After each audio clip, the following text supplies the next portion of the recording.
Hola a todos. Hace varios meses grabé para el canal un video en el que les hablé acerca de los diferentes tipos de piratería en los libros. Y les decía que con ese video quería yo inaugurar una serie de videos en los que les hablara sobre diversos temas relacionados, todos obviamente, con la lectura. Hoy quiero darle continuidad a esa serie hablándoles sobre mi experiencia para identificar una buena edición de una mala edición de los libros, ya que no solamente en mi canal, sino últimamente creo que en general en BookTube es algo de lo que se está hablando. Vemos muchas veces que nuestros booktubers favoritos nos muestran un libro y nos dicen esta edición que es muy bella, que es muy bonita, que está muy bien hecha, o por otro lado sacan un libro y dicen tengo este en una muy mala edición, y puede no quedarnos del todo claro cuál es la diferencia entre una buena y una mala edición. Ahora, sobre cómo elegir buenas editoriales, ese ya es tema para otro video. Aquí simplemente voy a comentarles desde mi experiencia, recuerden que yo no soy ningún experto, qué podemos hacer para identificar una buena edición de una mala edición. Y como siempre, también para enriquecer el contenido de este video, quisiera que ustedes, si se saben algunos tips para hacer esta identificación, me lo dejen en los comentarios, que a todos nos va a servir bastante. El primer aspecto y el más importante que quiero comentar y que es determinante para saber si una edición es buena o es mala es el trabajo intelectual que está detrás de la obra. Y este trabajo intelectual se puede ver reflejado de varias maneras, pero generalmente una buena edición de un libro no solamente te presenta la obra como tal, se aprecia y se aprecia mucho que antes de la obra en sí, el libro incluya algún prólogo, algún estudio introductorio, algún análisis de una persona especialista en ese autor, en ese género, incluso en esa obra en específico. Tengo algunos casos aquí que mostrar. Por ejemplo, tengo también aquí una parte, un tomo de los diálogos de Platón, en el que podemos ver que hay un prólogo de Carlos García Gual y un estudio introductorio de Antonio Alegre Gorri. Este tipo de cosas ayudan mucho para, sobre todo, aquellas lecturas que son especializadas, que difícilmente una persona que no tiene, en este caso, los estudios de filosofía, puede entrar directamente a Platón. Por eso es importante que un especialista haga estos estudios introductorios que nos ayuden a nosotros a digerir y a comprender mejor la obra. Generalmente las malas ediciones no los tienen, o tienen unos estudios introductorios hechos por gente de poco renombre que muchas veces no son especialistas ni en el autor ni en su obra. Entonces, una buena edición del libro casi siempre está acompañada por un estudio de alguien que conoce perfectamente a la obra. También dentro del trabajo intelectual en la edición de un libro es muy importante hablar de la traducción. No es lo mismo traducir Las mil y una noches de una versión en inglés o una versión en francés que traducirla directamente desde el árabe. Ese tipo de cuestiones son importantes y generalmente cuando tenemos buenas traducciones nos los dicen desde la pasta. Para mostrar este punto tengo, por ejemplo, aquí una edición del Manifiesto del Partido Comunista, en una edición que de hecho no es muy buena, pero que el valor radica, y aquí lo dice en la portada, no sé si alcance a verse, dice traducido del alemán por primera vez en México. Esto es muy importante porque generalmente la obra de Marx está traducida desde el inglés o desde el francés. Pocas veces se traduce a Marx directamente desde el alemán para un lector latinoamericano. Algunas veces las traducciones los hacen españoles, que aunque hablamos el mismo idioma, obviamente hay elementos diferentes en nuestra habla cotidiana y eso puede resultar un poco difícil para algunos lectores. Entonces, el hecho de verificar quién hace la traducción, si la hace directamente desde el idioma original, y algo muy importante, que también el traductor, la gran mayoría de las veces, en las buenas editoriales, se busca que sea alguien muy familiarizado con el autor y con la obra que está traduciendo. Porque cualquier persona que hable árabe podría traducir las 1001 noches del árabe al español, pero no lo haría tan bien como alguien que, aparte de hablar árabe, haya dedicado buenos años de su vida a estudiar la cultura del país, que haya revisado mucha bibliografía acerca de esta serie de cuentos y que sea capaz de traducir no solamente literalmente, porque a veces pasa que en los libros hay juegos de palabras, hay humor muy local. En el caso de los mexicanos, por ejemplo, los albures, que si se traducen tal cual a otro idioma, a lo mejor no se entiende este juego, el lenguaje, y es importante que el traductor sí conozca todo esto para que al momento de traducir, ya sea en la traducción tal cual o abajo en una nota al pie, nos explique y nos dé detalles de lo que realmente se quiere dar a entender en el texto. Entonces la traducción es muy importante. Las malas editoriales muchas veces se roban las traducciones de otras ediciones o de plano le piden a cualquiera que traduzca, alguien que domine los dos idiomas, aunque no sea experto. Y como les decía, el trabajo de los especialistas es muy importante y eso muchas veces lo podemos ver a manera de notas al pie. Nuevamente en esta edición que les hablaba yo de los diálogos de Platón, pueden ver que el texto abarca únicamente hasta esta parte de la hoja y de aquí, de donde está esta línea hacia abajo, son notas al pie, ¿no? Y este libro abunda en ellas porque quien hace este trabajo, que en este caso es Antonio Alegre Gorri, escribe todo aquello que nos va a permitir comprender la lectura de mejor manera. Muchas veces, por ejemplo, se dejan palabras intactas, tal cual en el griego antiguo en este caso, y bueno, en la parte de abajo, en las notas al pie, se hace el trabajo de traducción. O se nos dan referencias, por ejemplo, porque Platón suele mucho meter en sus diálogos a personajes vivos, reales, de su época y de la época de Sócrates, que a lo mejor no son muy conocidos para nosotros, pero entonces quien revisa y quien edita estas versiones es alguien que sí sabe quiénes son estos personajes y nos los escribe abajo para que nosotros tengamos esas referencias y de nuevo sea más digerible el libro. Otra cosa que es importante revisar dentro del trabajo intelectual es la integridad del libro. Muchas veces las grandes obras de la literatura universal y sobre todo aquellas que son extensas las recortan y las recortan mucho. Ahí voy a poner el ejemplo de Los Miserables. Yo tengo esta edición de EMU. Vean, es un libro que a mí me gustó. Es bueno porque te corta muchas partes que sinceramente son un poco tediosas de la versión original, pero eso también baja la calidad de la edición. Nada como tener los textos íntegros. Sobre todo en casos de textos que son muy amplios, como El Quijote, como Los Miserables, como Ana Karenina, y tantos otros, vamos a ver que hay muchas editoriales que lo sacan, pero lo sacan recortados.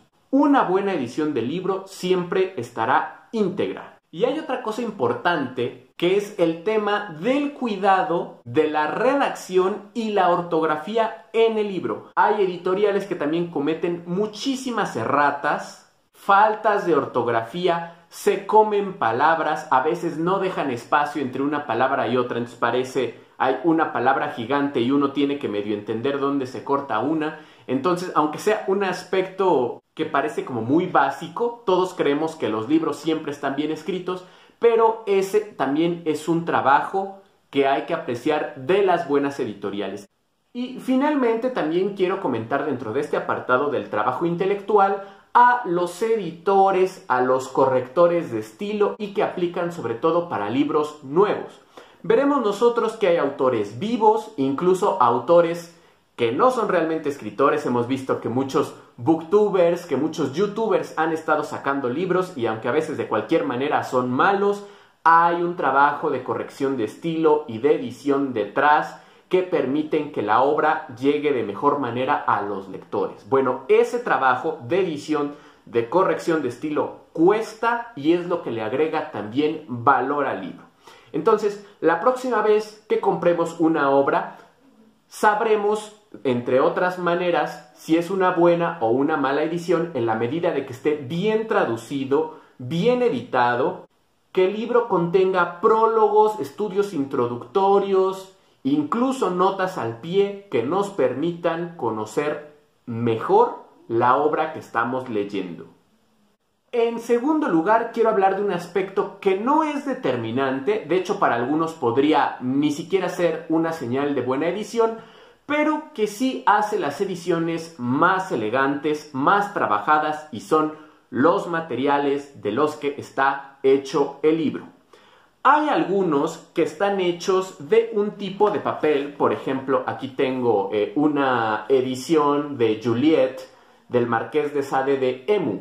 No se alcanza a ver en cámara, pero las páginas se están poniendo rápidamente muy amarillas.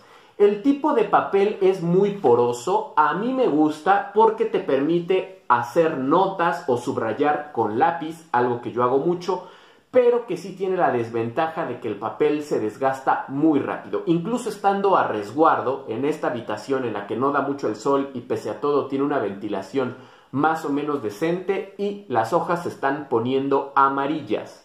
Pero como difícilmente nos vamos a dar cuenta si un libro se va a desgastar rápidamente o no con el simple hecho de verlos, algo que sí pueden identificar cuando compren un libro es verificar que las hojas no sean tan delgadas o transparentosas que el texto que esté escrito en la parte de atrás interfiera con lo que se está leyendo en la parte de enfrente. Afortunadamente yo no tengo libros de ese tipo para mostrarles, pero hay algunos libros que están en un papel tipo papel cebolla que al momento de estar leyendo es muy incómodo porque se transparenta lo que está en la parte de atrás de la hoja. Y si haces alguna marca, por muy pequeña que sea, también se traspasa y afecta la lectura en el otro lado de la hoja. Hay que tener mucho cuidado con eso.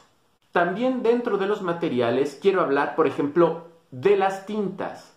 Esto no es fácil de ver, pero muchas veces cuando se hace algún tipo de marca en los libros y luego te arrepientes y le quieres borrar, la goma se lleva buena parte de la tinta de los libros. No se puede hacer, obviamente, una prueba con una goma en todos los libros que pretenda uno comprar, pero esto suele pasar sobre todo en estos libros que tienen las hojas demasiado lisas, que no son nada porosas, que incluso muchas veces con pasarle el dedo, y si tu dedo está mojado, está un poquito húmedo, se lleva buena parte de la tinta como si la tinta estuviera fresca. Entonces hay que verificar que las hojas tampoco estén demasiado lisas. A veces se siente como si tuvieran una capa de cera. Este tipo de hojas se ven muy elegantes, se ven brillositas, pero son poco prácticas y habla en realidad de una mala calidad en el libro. Algo que también ayuda a identificar una buena edición de una mala edición, pues son aspectos técnicos del libro como tal. Es una cuestión ya más de estética, más de gusto, pero que también pueden apoyar a que muchos tengamos preferencias por ciertas editoriales respecto a otras. ¿Y a qué me refiero con aspectos técnicos? Uno, al tipo de letra. Hay algunos libros que tienen letra minúscula. Esto se hace muchas veces para ahorrar en materiales, para ahorrar en papel. Las editoriales ahorran, pero nosotros perdemos porque nos cansamos la vista, porque es tedioso, porque es difícil leer así. Entonces procuren encontrar siempre ediciones con un tipo de letra accesible a la lectura. Esa es una. Otra cosa es también, por ejemplo, cuidar los márgenes.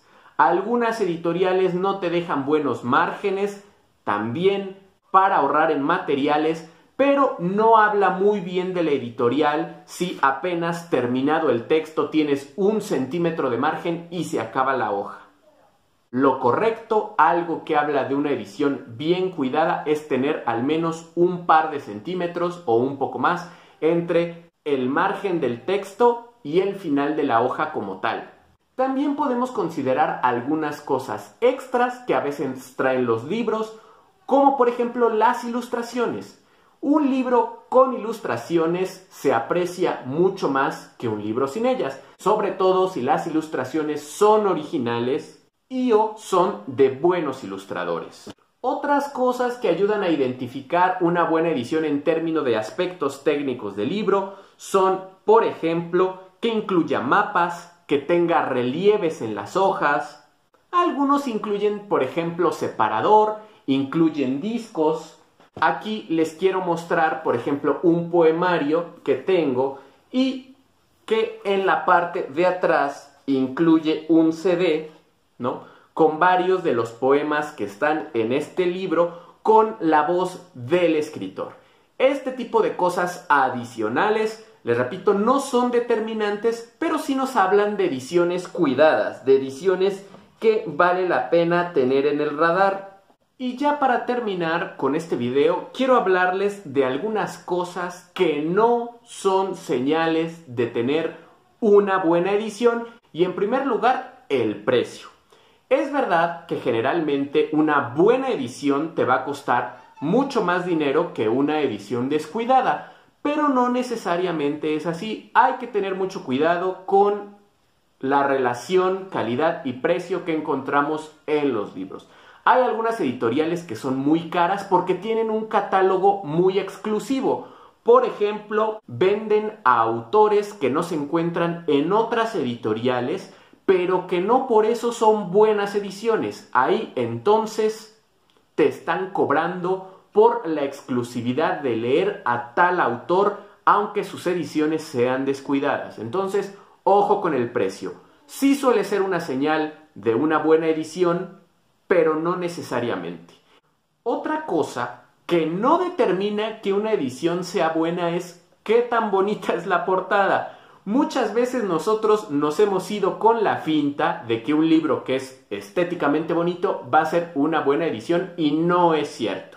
Y aquí quiero soltarle otra pedrada a EMU, a Editores Mexicanos Unidos, que es sinceramente una mala editorial, lo es, pero que yo la aprecio bastante por diversas cosas que les mencionaré en otro video. Algo que a mí me gusta mucho de EMU son sus portadas, me parecen a mí muy bonitas. Vean por ejemplo esta, que incluye varios cuentos de Edgar Allan Poe. No sé ustedes, a mí me parece una portada súper bonita, incluso elegante. Tiene a muchos autores así en este tipo de ediciones. He visto a Kafka, Horacio de Quiroga, Aldous Huxley, a muchos autores de esta manera. Están bien bonitos los libros, muy estéticos, pero eso no quita, perdón, que EMU sea una mala editorial.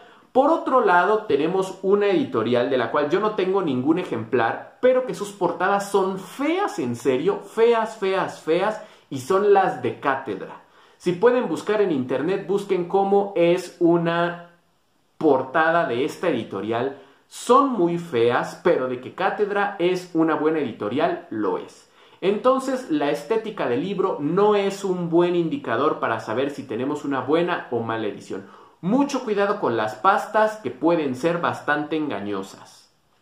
Finalmente, quisiera yo decir que no siempre hay que buscar las mejores ediciones. No siempre. También de esto quiero hablar en otro video sobre cómo elegir qué edición me conviene a mí.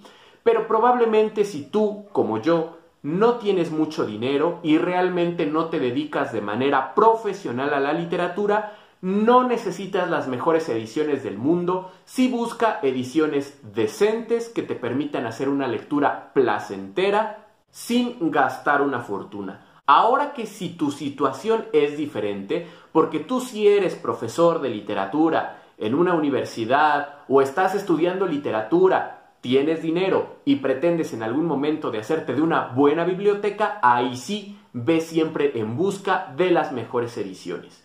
Incluso si tú de plano ni siquiera te puedes dar el lujo de tener una edición mediana, tienes poco dinero, pero quieres hacerte de tus libros, yo te diría, no te preocupes. Incluso las editoriales con peor fama son mejores que quedarse sin leer. Que nadie te juzgue por las ediciones de tus libros. Como se darán cuenta, yo tengo muchos emus, muchos tomos, muchas leyendas, muchas porrúas, que son ediciones que tienen una fama de tener baja calidad o de ser baratas. Bueno, porrúa no, porrúa se salva, pero las otras sí, y muchos de estos los libros los compré porque estaba en mi época universitaria, no tenía yo mucho dinero, quería yo leerme algunas cosas, con el tiempo he ido cambiando mis ediciones, pero si tú no necesitas una buena edición, compra aquella que se adapte más a tus necesidades y a tus posibilidades. Esto es solamente una guía un poco técnica para que tú te puedas guiar y conocer un poco más acerca de cómo identificar una buena de una mala edición. Pero compra lo que a ti te haga feliz. Eso es todo por mi parte. Muchísimas gracias por ver el video y nos vemos en la siguiente.